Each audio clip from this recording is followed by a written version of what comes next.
this is Jenna Burt, host of the Confessions of a Military Spouse podcast. Thanks for listening to the following broadcast on Public House Media.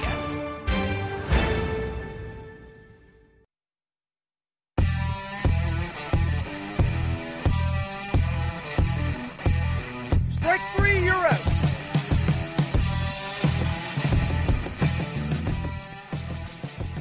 Welcome into a brand new edition of Caught Listening, the baseball podcast that goes beyond the white line. Christian Heimall here with you, broadcasting as we do every week on the Public House Media Network. You can find us throughout social media, Twitter, Instagram, and Facebook. Just search Caught Listening by Public House Media, or you can email the show, caughtlisteningphm@gmail.com.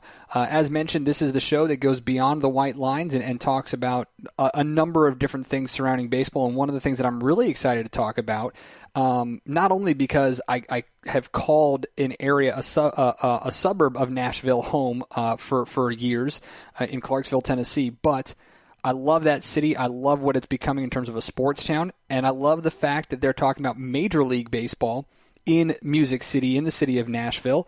And for those of you who don't know about it, by all means, go look for it. They have a team name, they have a logo, they have a website and all of that, mlbmusiccity.com. Check it out. But to talk more about this and the hopeful historic implications of what this team could be is a gentleman we've had on the show before. We consider him a friend of the podcast. It's Bob Kendrick, president of the Negro League Museum in Kansas City. Bob, thank you so much again for spending some time with us. Oh, Chris, it's my absolute pleasure, man. Thanks so much for inviting me to be a guest. And so if you could, before we get into the historical aspects, talk a little bit about how you got involved with MLB Music City. Well, I think I was in the right place at the right time.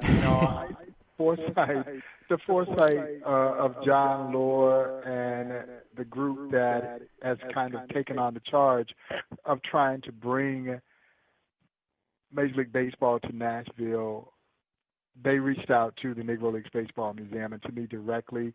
My relationship with Dave Stewart, who's also part of this group, kind of prompted John to reach out to me to vet the idea with me and to share the plans around the revitalization of the name, the Nashville Stars, as that name that if we're successful in bringing Major League Baseball to Nashville, that team would be recognized as. And so naturally I was excited about that because, again, we're looking for every possible way that we can to help elevate awareness of the rich history of the Negro Leagues. And man, what an incredible way this would potentially be. It would be incredible, and of course the team would be called the Nashville Stars after one of the Negro League teams and bringing honor back to that. It was one of the things that I loved, and I lived in the New York City area for a long time, and I was fortunate enough to work in a baseball league that had the Newark Bears, who played at Bears and Eagles Riverfront Stadium, and I loved the fact that the Eagles were memorialized on murals in that building, and I'm so sad to see that building is no longer there. But the implications of it are not just remembering a team from the Negro Leagues, but potentially with the hope, and I know Dave Stewart has mentioned this a couple of different times in media, of having the first African-American majority ownership group in Major League Baseball history. Talk a little bit about that if you could. Well, that's significant because, again, when we start to think about how things transition from the Negro Leagues into Major League Baseball, it primarily happened on the field. And so there were all these brilliant baseball business men and women who really never got that opportunity. They couldn't buy their way in. There was no room to buy their way in. And so from a historical standpoint, this is really significant because so oftentimes, Kristen, when we think about the Negro Leagues, we really do kind of focus on the romantic nature of these very courageous athletes who overcame tremendous social adversity to play the game that they love, that we lose sight that the Negro Leagues was a thriving black business entity, third largest black-owned business in this country during that era of American segregation, and likely had more impact than the two businesses that were ahead of it in terms of spawning other business opportunities. And so that leadership level that came through ownership in the Negro Leagues was so significant. And so this potentially groundbreaking effort that we've embarked on really plays to that spirit of the Negro Leagues, the entrepreneurial spirit of the Negro Leagues. And so that's something that we obviously are very excited about, and we hope that it is another feather in the cap of our group as we try so diligently to bring Major League Baseball to Nashville. We're talking with Bob Kendrick, president of the Negro League Museum, about Major League Baseball in Nashville. We'll talk. I know there are some certain hurdles that are still left to conquer, hopefully, for this. But I want to talk about the people that you got that has been assembled by this group, and talk first about the board of directors. And the chairman of the board, Alberto Gonzalez, former U.S. Attorney General. Not only you as well, but also, of course, Dave Stewart, the minority folks who are on this group. You, Dave Stewart, Alberto Gonzalez. How much of that is helping drive this goal to recognize the Negro Leagues in all of this, but then also further the expansion of African American folks, Latino folks in the world of baseball outside of just on the field?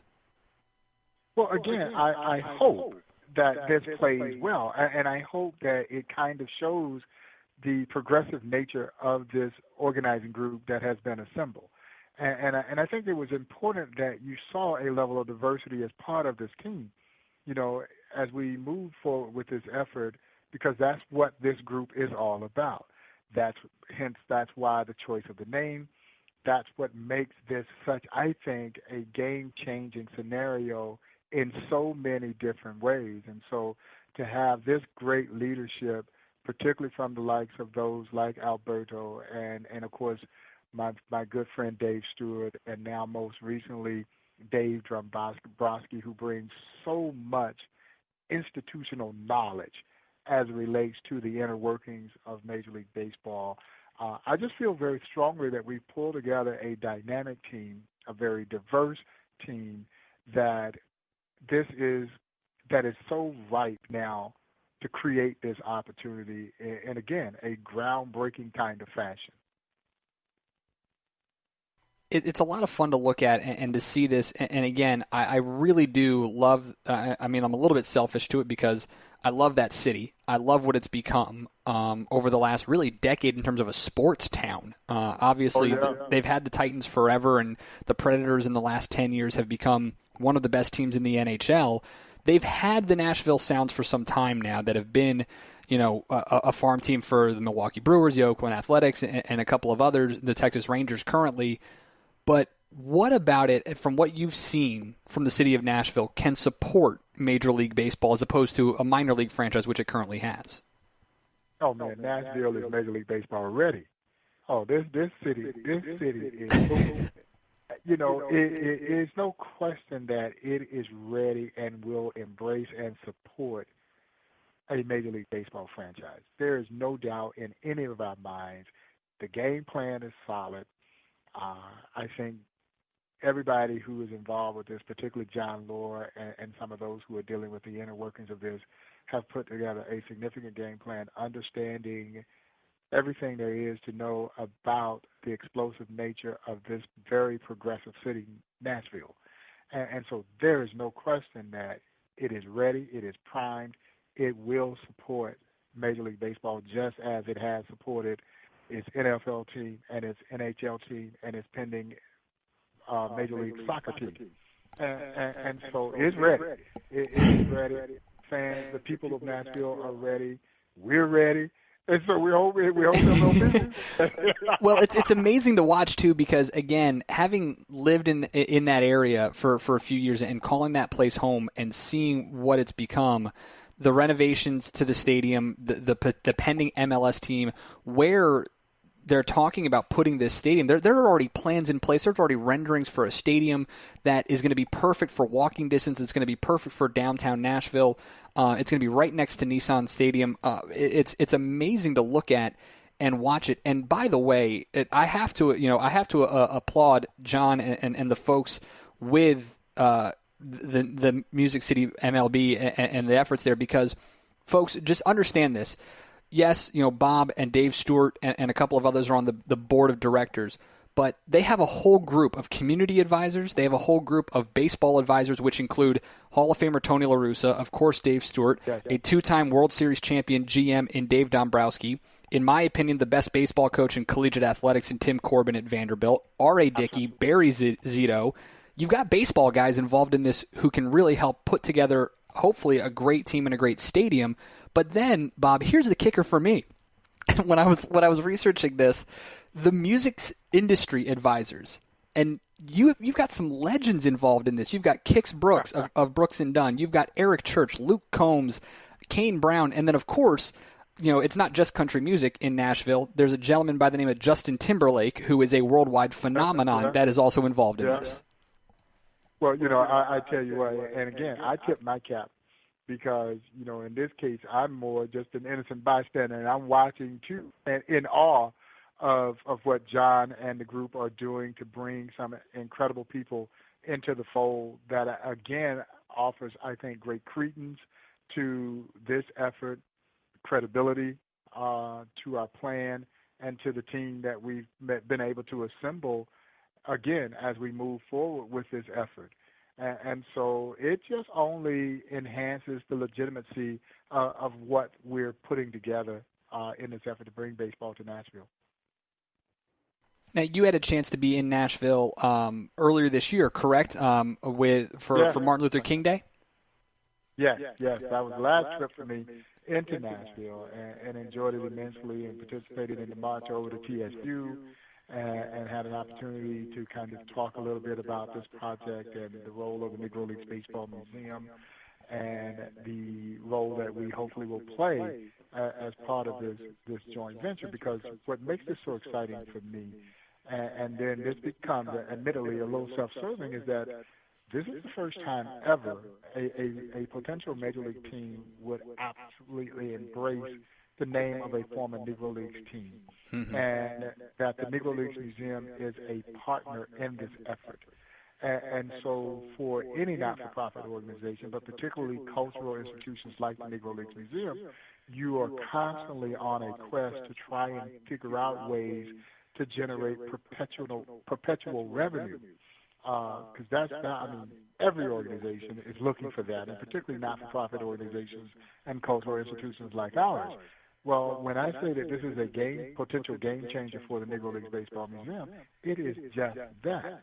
And so this alliance and this alignment with this organization was something that we jumped at the opportunity to be a part. And so we're not just a charity in this alliance. We are an actual partner. And that is so significant for this museum. It is significant for Negro League's history. And particularly as we continue our efforts to educate people about the richness of what the Negro Leagues represented, again, both on and off the field. Was there any discussion as to why Nashville? Major League Baseball's been talking about expansion or maybe relocating a team for a couple of years now, but why Nashville, and why the idea to embrace, as you say, the Negro Leagues with the name? Well, I think, as you started to look at those potential cities, I guess you almost have to ask yourself the question, why not Nashville? It has everything that a big league city would have. And then you throw in this whole connection to the heritage of our sport, which is so groundbreaking and pioneering in its own right. It just absolutely made sense that there would be this kind of dedicated effort to bring this to Nashville. And I look at the possibility of the other cities, and nothing against any of those other cities. I don't know if they offer what Nashville does, and certainly not from the standpoint of the heritage of the sport, and to bring that whole level of diversity and inclusion and equity through this whole cultural aspect that comes with the Negro Leagues.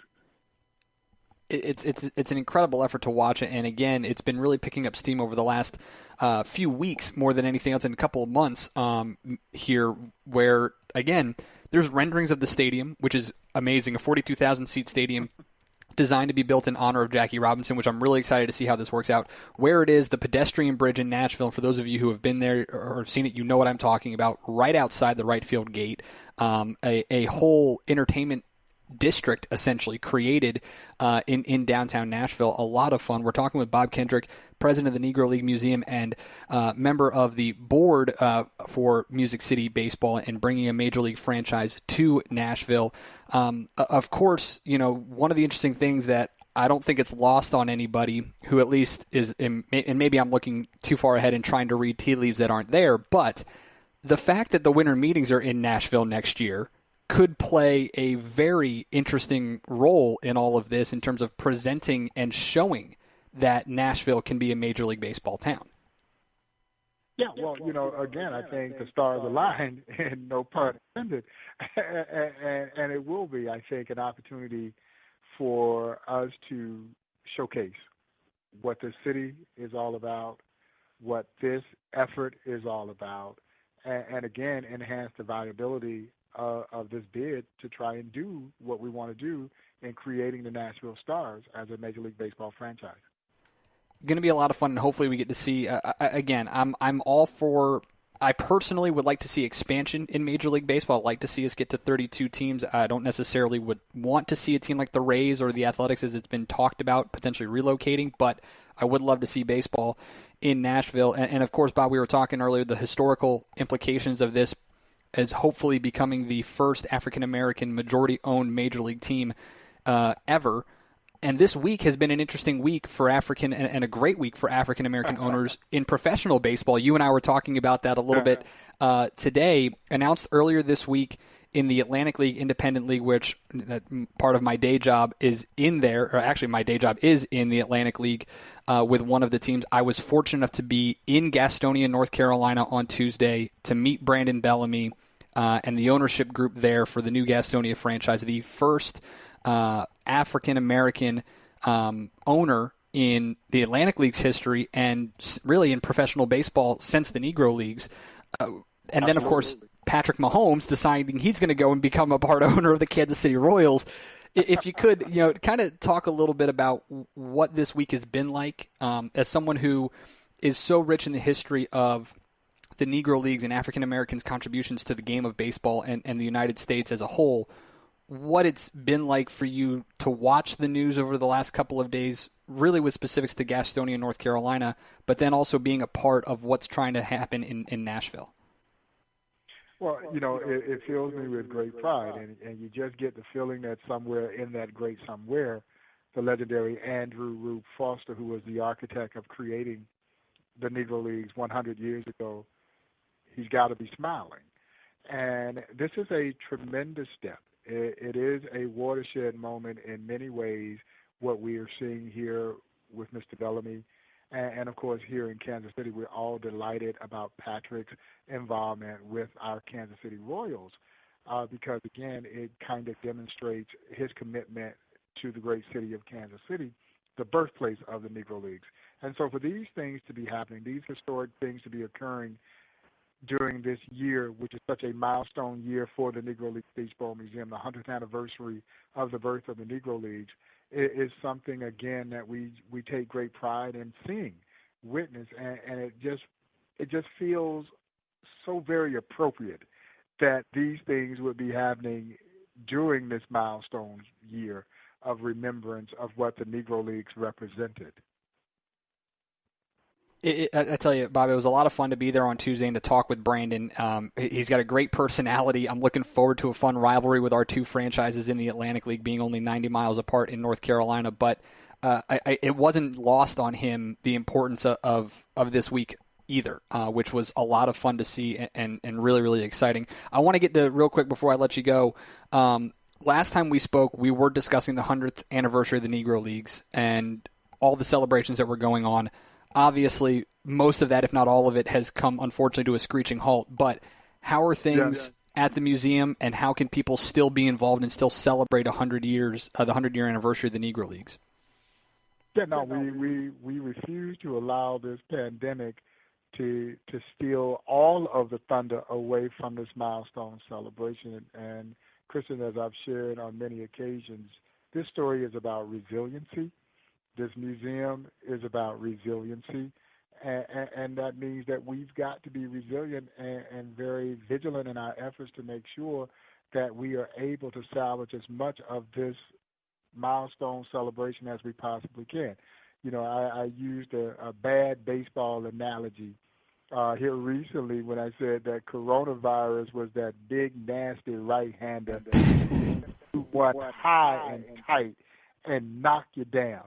And so what you going to do? You got to dust yourself off and get back in the batter's box and figure out a way to hit him.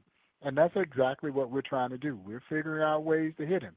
And so we recently launched our Tip Your Cap to the Negro Leagues campaign, which, man, I'll be honest, I didn't realize that it would go viral as it has.